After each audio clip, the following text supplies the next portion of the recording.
Usiqhathe nomthetho uthisha osakaza umfundi ngempama. Uthisha uvulele icala lokusakaza ngempama umfundi okuthiwa wayebanga umsindo ekilasini. Uyaveva intuthelo umzali walomfundi wasesikoleni iTyburn Primary Test ngalo thisha amsola ngokuthi ushaya ingane yakhe ngempama ngomsombuluko. Umzali ongeke adalule ukuvikela umfundi othintekayo ufuna ukulungisa ngesenzo sikathisha wesilisa ofundisa kulesi sikole. Umzali uthe uthisha udlizane nengane yakhe yomfana neminyaka engu-13 efuna grade 7 kulesi sikole. Uma-ke elandisa uthe uthisha womfundi bebanga indaba yomsindo ekilasini. Nakuba-ke kunjalo umzali uthe-ke ubengakulindela ukuthi uthisha usengaze ashaya ingane yakhe-ke ngolabhabha. Uthe lesi senzo sikathisha siyamnenga noma-ke siyamnenga futhi-ke uzimisele ukwenza konke okusemandleni okuthola-ke ubulungiswa.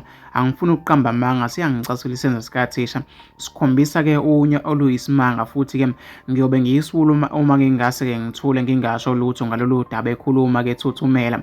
Uthe kumnenga kakhulu ukuthi-ke kuthiwa abanye noma-ke nabanye othisha bangene noma-ke bangeneliyo ngokushawa-ke noma-ke bangenelile kwashawa-ke umntanakhe.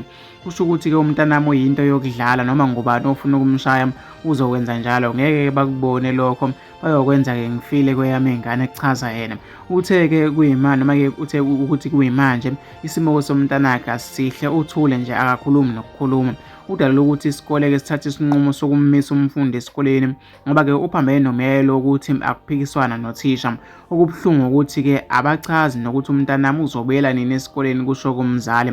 Okhulumela umnyango wezemfundo KwaZulu-Natal umnumzane Muzi Mahlambe uthe-ke bazoliphinya lolu daba noma-ke ezingeni lesifunda. Uthe-ke abakukhuthaza ukushawa kwabafundi kakhulukazi uma bezoshawa ngempama. Okhulumela amaphoyisa KwaZulu-Natal Colonel Robert Nethitunda uqinisekisile-ke ukuvula kwecala lokushaya emaphoyiseni. Oyingane kwethu ufisa ukuthi ngezuvo lakho nombono wakho uthi wena ucabangani ngalolu daba? Hlangana phakathi kwi-comment section, mina sengiphuma kanje.